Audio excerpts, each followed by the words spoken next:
दोस्तों, आज की कहानी जो एक्सप्लेन करने जा रहे हैं उसका नाम है सोलमेट। तो ये कहानी दो दोस्तों की बचपन की है जिन्हें एक ही लड़के से प्यार हो जाता है, लेकिन आखिर में कुछ ऐसा होता है जो दोनों ने कभी सोचा नहीं था। तो कहानी शुरू होती है हमारे पहले किरदार एंसन, जिसके पास एक दिन एक प्रोडक्शन कंपनी वाले आते हैं जो उसकी दोस्त जूली की लिखी हुई नॉवल पर एक मूवी बनाना चाहते हैं। वो लोग जूली को ढूंढ नहीं पा रहे हैं, इसलिए उन्होंने एंसन से कांटेक्ट किया, पर वो कहती है कि जिस लड़की को आप ढूंढ रहे हैं वो मैं नहीं हूँ, मैंने ये नॉवल नहीं लिखी है। पर ये झूठ होता है। अब इसके बाद एक दिन जब वो मेट्रो में ट्रैवल कर रही होती है तो उसे वहाँ जोशुआ नाम का लड़का मिलता है जो कि उसका बहुत ही पुराना दोस्त है और इस कहानी का दूसरा अहम किरदार है। वो उसे बात करने की कोशिश करता है, लेकिन एंसन उसे इग्नोर कर देती है। अब वो ऐसा क्यों कर रही है ये तो जोशुआ को भी पता नहीं होता, लेकिन जाते जाते उसने उसे खुद का नंबर दे दिया ताकि अगर उसका मन करे तो वो उससे बात कर सके, और वहाँ से चली जाती है। अब जोशुआ उसे बस देखता रह जाता है और कुछ नहीं कर पाता है। जिसके बाद वो घर आ जाती है और यहाँ वो पहली बार अपनी दोस्त जूली की लिखी नॉवेल को पढ़ती है जिसका नाम था सोलमेट। और यहाँ से कहानी जाती है फ्लैशबैक पर नॉवेल का चैप्टर 1। ये पूरी नॉवेल असल में एंसन और जूली के ऊपर लिखी है, जो कि जूली ने खुद लिखी थी, कि कैसे उन्होंने पूरी जिंदगी भर एक दूसरे का साथ दिया। तो यहाँ हम उनकी पहली मुलाकात देखते हैं जब एंसन स्कूल में एक पेट लेकर आई थी जो उसे दूर जाकर जूली के पास बैठ जाता है, और यहाँ वो पहली बार जूली को देखती है और उनकी दोस्ती की शुरुआत हो जाती है। उन दोनों के बीच काफी बातें होती हैं, दोनों एक दूसरे के साथ बहुत टाइम स्पेंड करते हैं। एंसन थोड़ा शरारती किस्म की बच्ची थी, वो स्कूल की बेल बजा देती है जिससे सभी बच्चे सोचते हैं कि छुट्टी हो गई और वहाँ से भाग जाते हैं। यहाँ हमें पता चलता है कि एंसन स्कूल में टिफिन नहीं लाती थी क्योंकि उसकी मॉम ज्यादातर बाहर ही रहती थी, इसलिए हर रोज जूली उसे अपना टिफिन खिलाती थी और ऐसे ही उनकी दोस्ती और गहरी होती चली जाती है। अब जूली उसे अपने घर भी ले जाती है और दोनों एक साथ ही बैठकर लंच करते हैं, खाते पीते हैं, एंजॉय करते हैं। जूली की मदर को पता चलता है कि एंसन के फादर नहीं है, तो वो उसे अपनी ही बेटी जैसा प्यार देने लगती है और ऐसे ही समय बीतने लगता है। धीरे धीरे ये बड़े होने लगते हैं। एक दिन जब एंसन की मदर स्कूल आती है तो उन्हें देखकर भागने लगती है क्योंकि वो उनके साथ रहना पसंद नहीं करती थी, पर उसे फिर भी उनके साथ जाना ही पड़ता है। लेकिन जैसे ही उसे मौका मिलता है जूली के साथ वो टाइम स्पेंड करने चली आती है। उन दोनों का मानना था कि अगर वो एक दूसरे की शैडो में चलेंगे तो उनका साथ हमेशा ऐसे ही बना रहेगा। यहाँ वो यही करती हैं और इसी तरह से पूरे 13 साल बीत जाते हैं। जूली को एक अच्छे से कॉलेज में एडमिशन मिल जाता है, लेकिन वहीं एंसन को पढ़ाई ज्यादा पसंद नहीं थी, इसलिए वो पढ़ाई के साथ साथ काम भी किया करती थी ताकि खुद के खर्चे उठा सके। लेकिन वहीं उनकी दोस्ती अभी तक वैसे ही बिल्कुल मजबूत थी। वो ज्यादातर जूली के साथ उसके घर पर रहती थी क्योंकि जैसे मैंने बताया कि उसकी मॉम हमेशा बाहर ही रहती थी बिजनेस ट्रिप पर। अब एक दिन जब दोनों साथ में सो रहे थे तो एंसन अपने कुछ सपनों के बारे में बताती, जैसे कि उसे बड़े होकर बहुत ही अमीर बनना है और एक अच्छी लाइफ जीनी है, एक अच्छी सी फैमिली बनानी है जो कभी ना टूटे, सेम तुम्हारी फैमिली की तरह।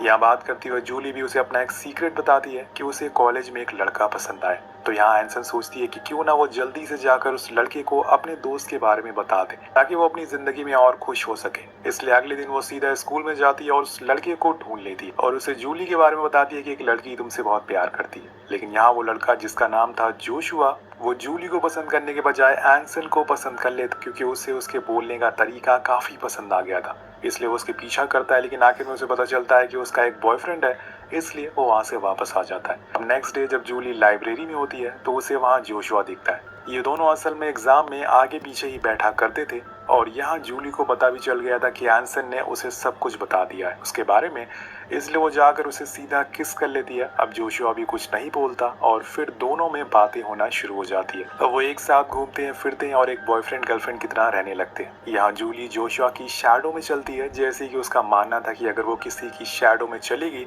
तो वो उनका साथ कभी नहीं छूटेगा। यहाँ वो यही चाहती थी कि वो दोनों हमेशा साथ रहे क्योंकि जूली उसे बहुत प्यार करती थी। अब कुछ दिनों बाद जूली एंसन से मिलने जाती है जहाँ पर वो जॉब करती है, जो कि एक बार होता है। वहाँ उसका बॉयफ्रेंड भी काम करता था। यहाँ उन दोनों के साथ जोशुआ भी मौजूद था और यहाँ एंसन को देखकर वो थोड़ा शॉक हो जाता है। तब उसे पता चलता है कि एंसन जूली की दोस्त है। अब यहाँ जूली थोड़ी देर के लिए बाथरूम चली जाती है तो जोशुआ एंसन से थोड़ा क्लोज आने लगता है। जोशुआ कहता है कि तुम जूली का हाथ किस हाथ से होल्ड करती, तो वो अपना राइट हैंड आगे करती है, जिसके बाद वो भी अपना राइट हैंड आगे करता है और कुछ इस तरह से दोनों एक दूसरे को पहली बार छूते हैं, जो कि थोड़ा अजीब भी होता है। लेकिन इन्हें इस बात का जरा भी अंदाजा नहीं था कि ये आगे जाकर कितनी बड़ी मुसीबत बनने वाला है। तभी वहाँ जूली आ जाती है और उसे कहती है कि मैंने तुम्हारे बॉयफ्रेंड को देखा है, वो स्टेज पर है ना, काफी कूल है, उसने तुम्हारे लिए एक सॉन्ग भी गाया है। तो वो कहती है कि हाँ वो पिछले 5 रातों से ऐसा ही कर रहा है। लेकिन ये सुनकर जोशुआ को काफी बुरा लगा। अब कॉलेज के बाद ये तीनों एक ट्रैक प्लान करते जहाँ पर इन्हें एक प्राचीन मंदिर में जाना है जो काफी ऊपर है। अब ये साइकिल से वहां जाने का प्लान करते हैं, पर ऊपर मंदिर तक जूली नहीं जा पाती क्योंकि उसके पैरों में दर्द होने लगता है।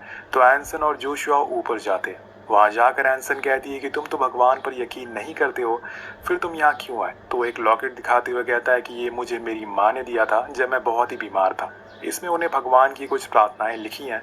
इसे पहनने के बाद मैं ठीक हो गया। मैं भले ही भगवान पर यकीन ना करता हूँ, लेकिन मैं उनकी इज्जत जरूर करता हूँ, इसलिए मैं यहाँ आया हूँ। अब लॉकेट दिखाते समय दोनों एक दूसरे के काफी करीब आ जाते हैं, लेकिन एंसन खुद को रोक लेती है और उसे दूर जाने की कोशिश करती है। लेकिन जोशुआ उसका हाथ पकड़कर रोक लेता है, लेकिन वो फिर भी वहाँ से बाहर आ जाती है। अब वहाँ से बाहर आने पर एंसन बहुत ही अलग बिहेव करने लगती है, जैसे वो अकेले इन्हें छोड़कर चली जाती है। और जूली भी समझ जाती है कि इनके बीच में जरूर कुछ हुआ है। अगले दिन एंसन एक ऐसा फैसला करती है जो उसने कभी भी अपनी लाइफ में सोचा नहीं था, लेकिन वो ये सब जूली के लिए कर रही थी। उसने ये टाउन छोड़ने का फैसला कर लिया था, जिससे दोनों बहुत ही इमोशनल हो जाते हैं। पर एंसन कहती है कि मैं कुछ ही दिनों में वापस आ जाऊंगी। मेरा सपना है पूरी दुनिया घूमने का, और जिस दिन मैं अपने सपने को पूरा कर लूंगी हम तीनों एक साथ होंगे। अब जूली को ज्यादा बुरा नहीं लगता क्योंकि वो भी यही चाहती थी कि वो हमेशा से खुश रहे। अब कुछ समय के बाद ट्रेन चलने लगती है और वो भी उसके साथ भागने लगती है, लेकिन तभी अचानक से वो एंसन के गले में जोशुआ का वही लॉकेट देखती है, जिसे देखने के बाद वो सब कुछ समझ जाती कि जरूर एंसन और जोशुआ के बीच में कुछ फीलिंग है। अब यहाँ जाते हुए एंसन उससे कहती है कि अगर तुम चाहती हो कि मैं रुक जाऊं तो मैं रुक सकती हूँ, लेकिन जूली उसे कोई जवाब नहीं देती, बस रोती रहती है और वो नहीं चाहती थी कि जोशुआ उससे दूर जाए। अब यहाँ जूली को अपनी दोस्त से ऐसी उम्मीद नहीं थी, लेकिन यही हकीकत है। यहाँ उसके सामने दो रास्ते थे, या तो वो अपने दोस्त को चुनो या फिर अपने प्यार को। उसके लिए दोनों ही बहुत जरूरी थे, पर आखिर में उसने जोशुआ को चुना क्योंकि वो एंसन के लिए उसे छोड़ नहीं सकती थी। और इसी तरह से दोनों अलग हो जाते हैं। दोनों की आंखों में आंसू थे और 20 सालों से सब कुछ सही चल रहा था, लेकिन एक तीसरे इंसान ने इन दोनों के बीच में इतना बड़ा फासला कर दिया और अब इन्हें एक दूसरे से दूर रहना पड़ेगा। दोनों की जिंदगी बहुत ही बदल गई थी। वहाँ एंसन अपने बॉयफ्रेंड के साथ दुनिया के अलग अलग देशों में घूम रही थी और कॉन्सर्ट करती है, अपनी जिंदगी को एंजॉय कर दिया। वहीं जूली जोशुआ के साथ बहुत खुश थी। उसने उसके साथ शादी करने का फैसला कर लिया था और एक स्टेबल लाइफ चाहती थी, और होता भी कुछ ऐसा ही है। सब कुछ सही चल रहा था। उसका सपना था कि वो भी एक एंसन की तरह जोशुआ के साथ पूरी दुनिया घूमे, लेकिन उसे इस बात का जरा भी अंदाजा नहीं था कि उधर एंसन की जिंदगी में क्या चल रहा है। दरअसल दोस्तों, एंसन के बॉयफ्रेंड ने उसे चीट करा था, जिसके बाद वो पूरी तरीके से टूट जाती है। उसके लिए मानो जिंदगी रुक सी गई थी, लेकिन कुछ समय के बाद उसे भी समझ आ जाता है कि नथिंग इज परमानेंट। इसलिए वो अपने जितने भी अधूरे सपने थे उन्हें अकेले ही पूरे करना शुरू कर देती है। उसने पूरी दुनिया घूमे, नए नए दोस्त बनाए और नए लोगों से मिली, और कुछ इस तरह से वो अपनी लाइफ जी रही थी। लेकिन कहीं ना कहीं वो जोशुआ और जूली को मिस भी करती है। दूसरी तरफ जूली और जोशुआ के परिवार वाले उनकी शादी के लिए बोलते हैं। उन्हें अब ये नहीं करनी थी, लेकिन परिवार की खुशियों के लिए वो झुक जाते हैं और शादी के लिए हाँ कर देते हैं। कुछ दिनों बाद जूली जॉब के लिए अप्लाई करती है, जिसे वो मिल भी जाती है, और इसके बाद उसकी लाइफ बिल्कुल सही ट्रैक पर चल रही थी। पर एक दिन जोशुआ कहता है कि उसे मास्टर्स करने के लिए टाउन से बाहर जाना होगा, और जब वो 2 साल बाद लौट कर आएगा तो वो शादी कर लेंगे। जूली को ये सुनकर बहुत ही बुरा लगता है, लेकिन वो कुछ कर भी नहीं सकती थी क्योंकि ये उसका फैसला था। इसलिए वो खुशी खुशी हाँ कर देती है, लेकिन वापस आते हुए वो बहुत ही रोती है क्योंकि उसके लाइफ में 2 ही लोग थे जो उसके बहुत करीब थे, और इस समय दोनों ही उससे दूर चले गए। लेकिन जब वो वापस घर आती है तो उसे सीढ़ियों पर बैठी हुई एंसन मिलती है। अब उसे यकीन ही नहीं होता कि वो हकीकत में यहीं पर है, इसलिए वो सबसे पहले तो उसे गले से लगा लेती है। लेकिन तभी एंसन रोने लगती है क्योंकि उसकी माँ की मौत हो गई थी। उसके बॉयफ्रेंड ने भी उसे छोड़ दिया था और वो बिल्कुल अकेली सी हो गई थी। उसने बहुत कोशिश करी कि वो मूव ऑन हो जाए, लेकिन अब वो अपनी जिंदगी से थक गई है। उसने जो कुछ सोचा था वो सब उसने कर लिया है। अब वो अपने सच्चे दोस्त के पास वापस लौट आई है। दोनों एक दूसरे से मिलकर बहुत ही खुश होते हैं। जूली उसे अपने घर ले जाती है, जहाँ पर वो दोनों बहुत सी बातें करते हैं। लेकिन तभी उसे उसके गले में वो लॉकेट दिख जाता है, जिसके बाद उसे सब कुछ याद आ जाता है। लेकिन वो कुछ कहती नहीं, शायद उसने उसे माफ कर दिया। लेकिन क्या सच में एंसन अभी भी जोशुआ से प्यार करती है, इसलिए उसने यह लॉकेट आज तक पहना हुआ है, या फिर बस उसे अच्छा लगता है? ये तो हमें आगे ही पता चलेगा।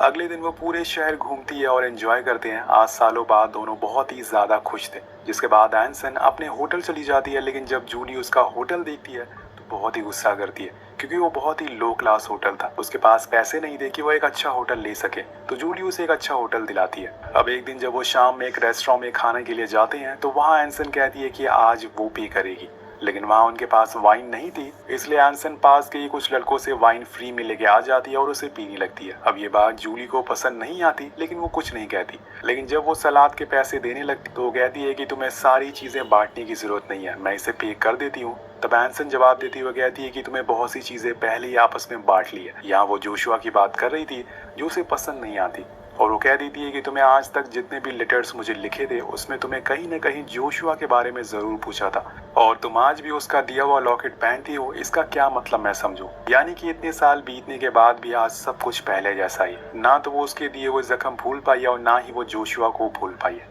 और उसी रात वो जूली को कुछ पैसे देती है और शहर छोड़कर चली जाती है। अब कहानी आगे बढ़ती है और 2 साल बीत जाते हैं। एंसन ने अब नई लाइफ शुरू कर दी थी। उसने इन बीते सालों में कभी भी जूली से बात नहीं की और ना ही उसे बात करने की कोशिश भी की। लेकिन एक दिन एक इत्तेफाक होता है, जिस ऑफिस में एंसन काम करती है वहाँ जोशुआ की भी जॉब लग जाती है और आज फिर से ये दोनों आमने सामने आ जाते हैं, जिसे देखकर एंसन काफी हैरान थी। लेकिन इसके बाद दोनों आपस में बातें करते हैं, जिसमें वो बताती है कि मैंने बहुत सी जगहें घूमी, लेकिन उसके बाद मेरा मन भर गया और मैं यहाँ आ गई। यहाँ मेरी एक स्टेबल जॉब है और मेरा एक बॉयफ्रेंड भी है, जिससे कि मैं शादी भी करने वाली हूँ।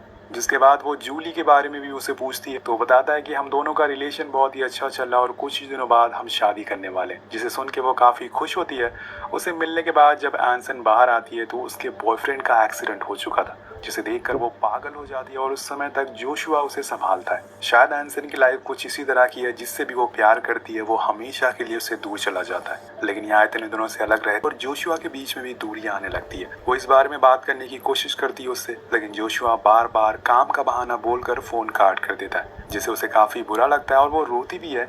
वो उसे कई बार शादी के बारे में पूछती है, लेकिन हर बारी वो कुछ दिन करके बात को टालता रहता है। इसीलिए वो बीजिंग आ जाती है पहली बार जोशुआ के घर, लेकिन वहाँ उसे वो नहीं मिलता, इसलिए वो वहीं बाहर उसका इंतजार करने लगती है।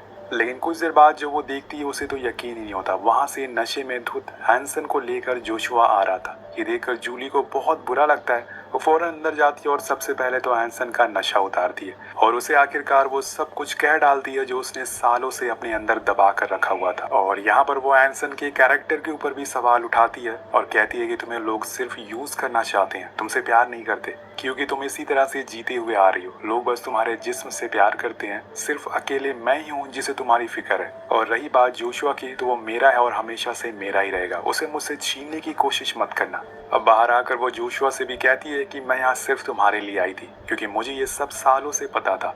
तुम्हारे पास 1 महीने का समय है शादी के लिए। ये बोलकर वो उन दोनों को वहीं छोड़कर चली जाती है। अब उस रात जब बाहर जोशुआ वॉक कर रहा था तब उसके पास एंसन आती है, जिसे वो कहता है कि शायद हमें पहले ही अलग हो जाना चाहिए था। तब एंसन उसे उसका लॉकेट लौटा देती है और फिर अपने रास्ते निकल जाती है। यहाँ जोशुआ फिर से अकेला पड़ गया था, तो वो वापस जूली के पास एक लिफाफा लेकर जाता है जिसमें उसके नए घर की चाबियां थी। उसने तय कर लिया था कि उसने अब बाकी की लाइफ उसी के साथ गुजारनी है, जिसे सुन के वो बहुत ही खुश होती है कि फाइनली वो शादी करने जा रहे हैं। अब कुछ दिनों के बाद दोनों की शादी की डेट आ जाती है, लेकिन उस दिन भी एक शॉकिंग न्यूज पता चलती है। दरअसल जोशुआ शादी के बीच से ही भाग गया था।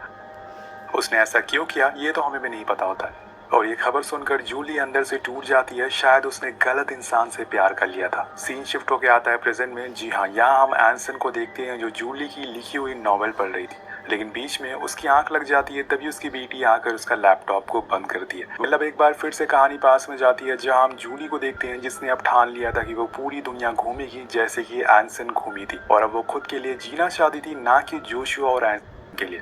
इस चीज में पहली बार उसकी माँ भी उसका साथ देती है। उन्हें पता था कि इस समय उन्हें उनकी बेटी के हालातों पर छोड़ देना चाहिए, इसलिए वो सेम उसी जगह जाती है जहाँ पे एंसन गई थी। यहाँ तक कि वो उसी होटल में भी रुकती है जहाँ पर वो रुकी थी, जिससे ये पता चलता है कि इतना सब कुछ होने के बाद भी उसके दिल में अभी भी प्यार मौजूद है। वो अभी भी उससे अपने दोस्त मानती है। इसलिए जब उसने वो सारी जगहों पर घूम ली तो एक बार फिर से एंसन से मिलने आती है। लेकिन यहाँ मानो उन दोनों की जिंदगी बिल्कुल स्वैप मोड पर चली गई थी। कुछ सालों पहले तक जैसे जिंदगी एंसन जी रही थी, अब वो जूली जी रही है। अब दोनों मिलते हैं। यहाँ पे एंसन के पास एक सिक्योर जॉब थी, एक अच्छा बॉयफ्रेंड भी था, लेकिन वहीं दूसरी ओर जूली के पास कुछ नहीं था सिवाय अकेलेपन के। काफी देर बात करने के बाद वो जाने लगती है। वो एंसन को अपने साथ चलने को कहती है, लेकिन वो मना कर देती है, क्योंकि फिर से अब वो अपनी जिंदगी उसी प्लेटफॉर्म पर नहीं चाहती थी। अब कहानी एक बार फिर से प्रेजेंट में आती है, जहाँ हम जोशुआ को देखते हैं जिसके पास एक बच्ची का कॉल आता है। वो उसे डैड कहकर पुकारती है और एक रेस्टोरेंट में मिलने के लिए बुलाती है। जब वो उसे मिलने जाता है तो हमें पता चलता है कि वो एंसन की बेटी है और वो उसे कुछ लेटर देती है और पूछती है कि क्या आप मेरे फादर हो। तो वो हंसती हुई कहता है कि नहीं, लेकिन वो बच्ची कहती है कि नहीं, मुझे पता है कि आप ही मेरे फादर हो, क्योंकि मेरी मॉम इस लेटर में हमेशा आपका नाम लिखती हैं। तो वो कहता है कि इसमें तो जूली का नाम लिखा हुआ है, यानी कि ये लेटर तो जूली ने लिखा है। पर यहाँ वो उसे बताती है कि ये लेटर असल में मेरी मॉम ने ही लिखा था, लेकिन उन्होंने नाम अपनी दोस्त का डाल दिया। पर तभी वहाँ पर एंसन आ जाती है और दोनों एक बार फिर से मिल जाते हैं। पर यहाँ जोशुआ पूरी तरीके से कंफ्यूज हो चुका था कि आखिर सच्चाई क्या है। उसे सब कुछ जानना था, क्या है उसे सब कुछ जानना था। तब वो उसे कहता है कि मुझे पता है कि सोलमेट नॉवल तुमने ही लिखी है, पर उसमें जो तुमने एंडिंग दी थी वो सच नहीं है। मुझे बताओ कि असल में सच्चाई क्या है। और यहाँ से शुरू हो जाती है कहानी की सबसे इमोशनल पार्ट। एंसन बोलना शुरू करती है उस दिन जब जूली उससे मिलने आई थी। अब एंसन बोलना शुरू करती है कि उस दिन जब जूली मुझसे मिलने आई थी तो वो प्रेग्नेंट थी, और इसके बाद हम दोनों ने उस रात काफी बातें की एक दूसरे से। और तब मुझे जूली ने बताया कि उसने ये तुमसे कहा था कि शादी वाले दिन भाग जाओ, क्योंकि वो ऐसे इंसान से शादी नहीं करना चाहती थी जो उसे नहीं बल्कि किसी और से प्यार करे। उसे हमेशा से पता था कि हम दोनों एक दूसरे से प्यार करते, और उसे ये बात कहानी के शुरुआत से ही पता थी। उन दोनों ने हमें केव में देख लिया था, और वो ये भी बताती है कि इसी वजह से वो हमसे नफरत करती थी। अब यहाँ एंसन जूली से पूछती है कि तुम मेरे पास क्यों आई हो। तो जूली बताती है कि मेरे पास इस समय कोई भी नहीं है जो मेरे इस बच्चे का ख्याल रख सके, मुझे तुम्हारी मदद चाहिए। अब ये सुनकर वो उसे गले से लगा लेती है, और यहाँ दोनों ने एक दूसरे को माफ कर दिया था। जिसके बाद एंसन उसे लेकर हॉस्पिटल जाती है उसकी डिलीवरी के लिए, लेकिन जब उसकी डिलीवरी हो जाती है तो उसके कुछ समय के बाद वो वहाँ से चली जाती है। कुछ देर बाद उसका कॉल आता है जिसमें वो एंसन से कहती है कि मैं इस बच्चे को लेकर अपनी जिंदगी को आगे नहीं बढ़ सकती, मुझे पता है कि तुम इसका ज्यादा अच्छे से ख्याल रख पाओगी, और इसलिए मैं तुम्हारे हवाले इसे कर जा रही हूँ। अब कहानी प्रेजेंट में आती है जहाँ हम जोशुआ को देखते हैं जिसकी आंखों में आंसू आ गए थे। वो धीमी आवाज में कहता है कि क्या मैं अपनी बेटी से मिल सकता हूँ, क्योंकि ये उसकी ही बेटी थी। पर आपको क्या लगता है कि क्या एंसन ये साबित करना चाहती थी कि उसकी दोस्त जिम्मेदारी से भाग गई है। जो भी कहानी उसने जोशुआ को सुनाई थी वो असल में झूठी थी। असल में कहानी के लिए हम एक बार फिर से पास में चलते हैं, जहाँ पर हमें पता चलता है कि जिस समय जूली ने बच्चे को जन्म दिया उसी समय उसकी मौत हो गई, लेकिन वो नहीं चाहती थी कि उसकी दोस्त की ऐसी सैड एंडिंग हो, और इसीलिए उसने नॉवल में झूठ लिखा। अपने लास्ट चैप्टर में वो लिखती है कि मैं हमेशा से जूली की तरह बनना चाहती थी, एकदम स्टेबल, एक अच्छी लाइफ, बहुत सारा पैसा, लेकिन मैंने उसे ये बात कभी नहीं बताई, और वो एंसन की तरह बनना चाहती थी, एकदम फ्री, और कुछ इस तरह से हम दोनों एक दूसरे को जीना सिखाया करते थे। लेकिन मैं तो यहीं रह गई और वो मुझसे दूर चली गई। सो जो सवाल कहानी की शुरुआत में पूछा था उसका जवाब आपको पता लगाना पड़ेगा। क्या आपको जोशुआ जैसा प्यार करना वाला चाहिए या फिर एंसन जैसी एक दोस्त चाहिए। वेल गाइज, हम कभी भी दो कश्ती में समुद्र पार नहीं कर सकते, हमें एक नाव या फिर एक रास्ता चुनना पड़ता है। अगर आप जूली, जोशुआ या एंसन की जगह होते तो क्या फैसला लेते। इसी सवाल के साथ ये कहानी यही खत्म हो जाती है। मिलते हैं आपसे अगली वीडियो में। Thank you so much watching. Comment करना मत भूलिएगा। Peace out.